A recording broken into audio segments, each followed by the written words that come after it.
Roma Wines present Suspense.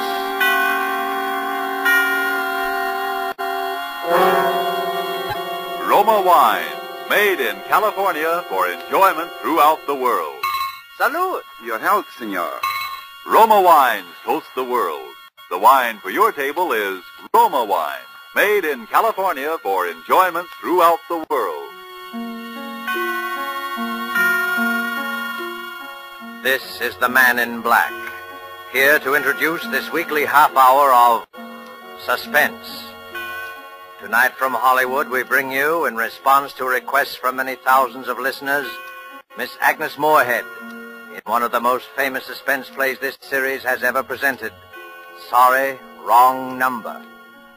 But before we raise the curtain on Suspense, here is a message from your host, the Roma Wine Company of Fresno, California.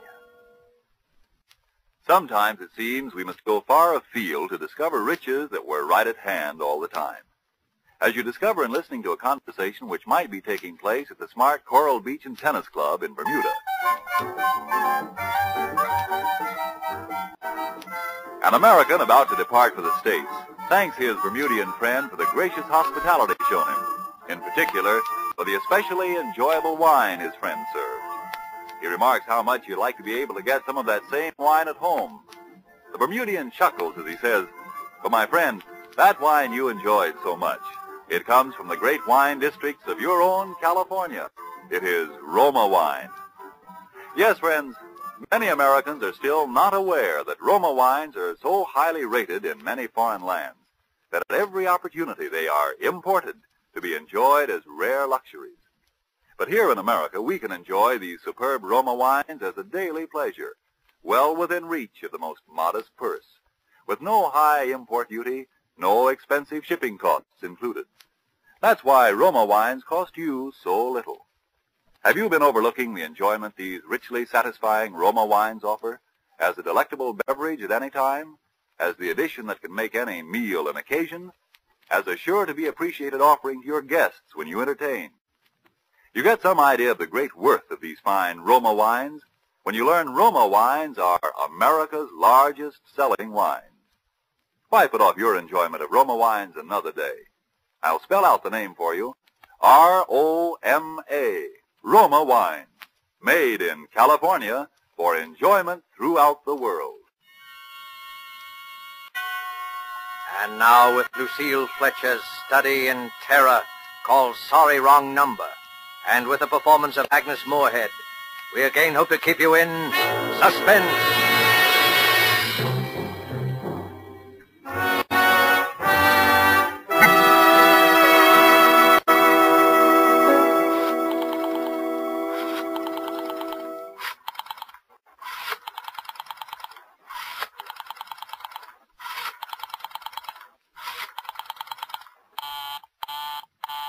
Oh, dear.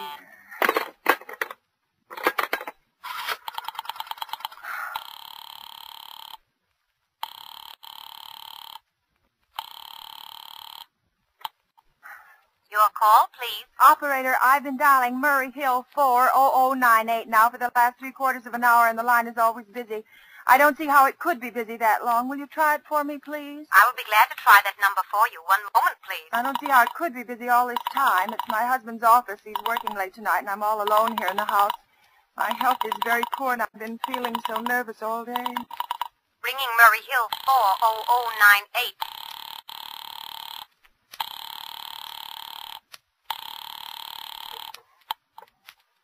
Hello? Hello? Hello, is Mr. Stevenson there? Hello? Hello? Hello? Hello? George? Yes, this is George speaking. Hello? Who's this? What number am I calling, please? I'm here with our client. Oh, good. Is everything okay? Is the coast clear for tonight? Yes, George. He says the coast is clear for tonight. Okay. Where are you now? In a phone booth. Don't worry, everything's okay. Very well. You know the address? Yes, I know. Let's see now. At 11 o'clock, the private patrolman goes around to the bar on 2nd Avenue for a beer. That's right, 11 o'clock. Okay. And be sure that all the lights downstairs are out. There should be only one light visible from the street. Okay. What's that? Oh, just a minute, George. Oh, our client tells me that at 11:15 a train crosses the bridge. It makes a noise in case her window was open and she should scream. Oh, hello. What number is this, please? Okay, I understand. That's 11:15, the train, huh? Yeah. Do you remember everything else, George? Yeah. I'll make it quick, as little blood as possible, because our client does not wish to make her suffer long. That's right. You'll use a knife? Yes, a knife will be okay. Then afterwards I remove the rings and the bracelets, and the jewelry in the bureau drawer, because our client wishes it to look like simple robbery. Huh? Don't worry, everything's okay. I know. Oh, how awful. How unspeakably awful.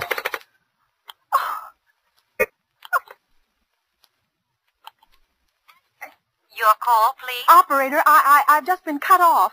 I'm sorry, what number were you calling? Why, it was supposed to be Murray Hill 40098, but it wasn't. Some wires must have got crossed. I was cut into a wrong number, and I've just heard the most dreadful thing, something about a murder. And, operator, you'll simply have to retrace that call at once. I beg your pardon. May I help you? Oh, I know it was a wrong number, and I had no business listening, but these two men, they were cold-blooded fiends, and they were going to murder somebody, some poor innocent woman who was all alone in a house near a bridge. And we've got to stop them. We just got to. What number are you calling? Well, that doesn't matter. This was a wrong number, and you dialed it for me, and we've got to find out what it was immediately. What number did you call? Oh, why are you so stupid? What time is it? You mean to tell me you can't find out what that number was just now? I'll connect you with the chief operator. Oh, I think it's perfectly shameful. Now, look, it was obviously a case of some little slip of the finger. I told you to try Murray Hill 40098 for me. You dialed it, but your finger must have slipped, and I was connected with some other number, and I could hear them, but they couldn't hear me. Now, I simply fail to see why you couldn't make that same mistake again on purpose. Why you couldn't try to dial Murray Hill 40098 in the same sort of careless way. Murray Hill 40098. I will try to get it for you. Well, thank you.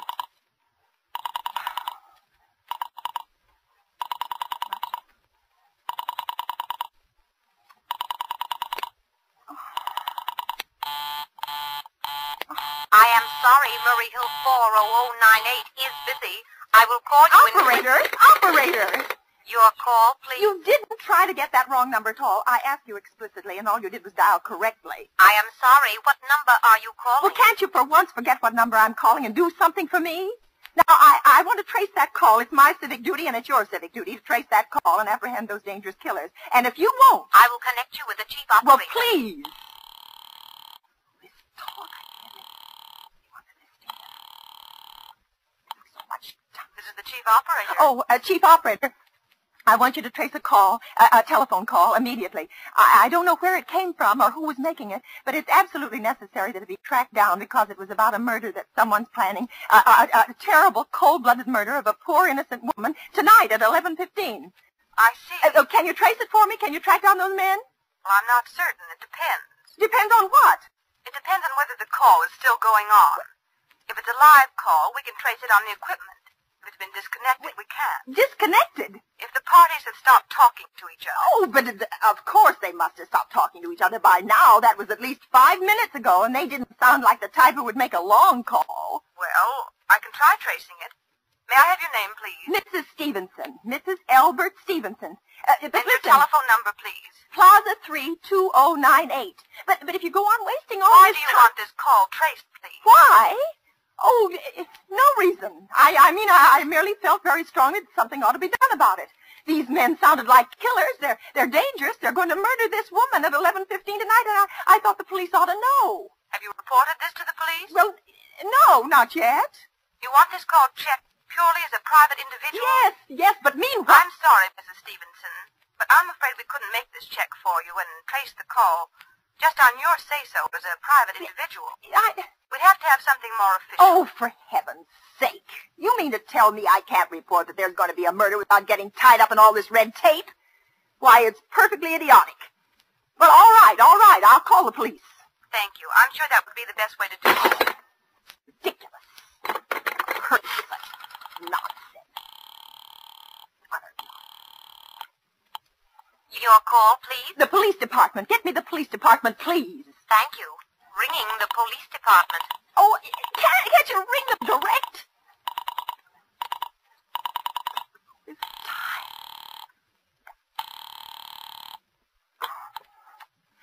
Police station, precinct 43, Sergeant Martin speaking. Police department, this is Mrs. Stevenson, Mrs. Albert Smythe Stevenson of 53 North Sutton Place. I'm calling up to report a murder. Huh? I mean, the murder hasn't been committed yet, but I just overheard plans for it over the telephone, over a wrong number that the operator gave me. I've been trying to trace down the call myself, but everybody is so stupid, and I guess in the end you're the only people who could do anything. Yes, ma'am. It was a perfectly definite murder. I heard their plans distinctly. 2 men were talking, and they were going to murder some woman at 11:15 tonight. She lived in a house near a bridge. Are you listening to me? Oh, yes, yes. And there was a private patrolman on the street.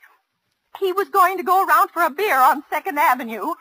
And there was some third man, a client, who was paying to have this poor woman murdered. They were going to take her rings and bracelets and use a knife.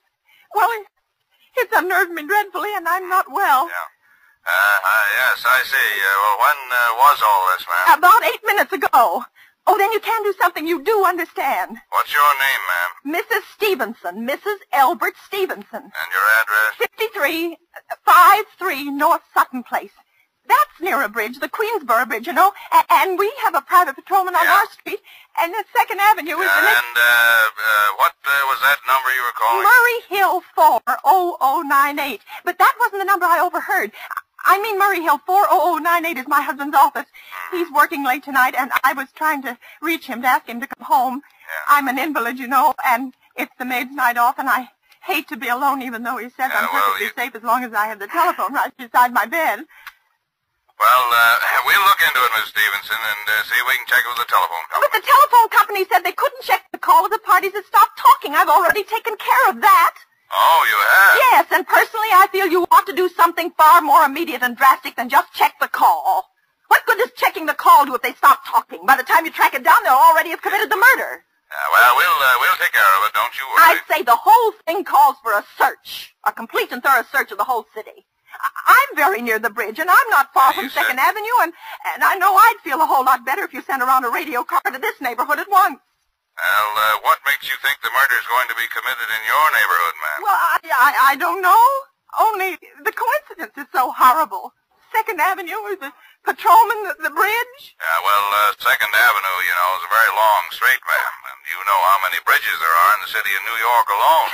Not to mention Brooklyn, Staten Island, and Queens, and the Bronx. I know all that. How do you know there isn't some little house on Staten Island, on some little 2nd Avenue you never heard about?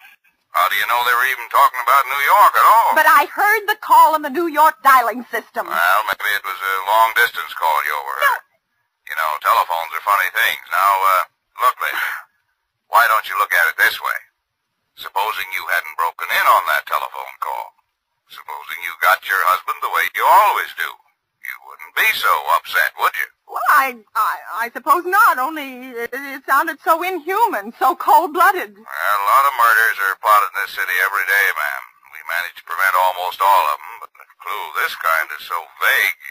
Isn't much more use to us than no clue at all. But surely you can... Unless, of course, you have some reason for thinking this call was phony and that someone may be planning to murder you. Me? Oh, no. No, I hardly think so. I mean, why should anybody? Well, I'm alone all day and night. I see nobody except my maid Eloise. She's a big 200-pounder. Yeah. She's too lazy to bring up my breakfast tray, and the only other person is my husband Albert. He's crazy about me. He adores me. He waits on me hand and foot, and has scarcely left my side since I took sick 12 years ago. Yeah, well, then there's nothing for you to worry about. And now, if you'll just leave the rest of this to us, we'll take care of it. But what will you do? It's so late. It's nearly 11 now. We'll take care of it, lady. Well, will you broadcast it all over the city and send out squads and warn your radio cars to watch out, especially in suspicious neighborhoods like mine? Lady, I said we'd take care of it. Now, I've got a couple of other matters here on my desk that require immediate attention. So good night, ma'am, and thank you. Oh, you idiot!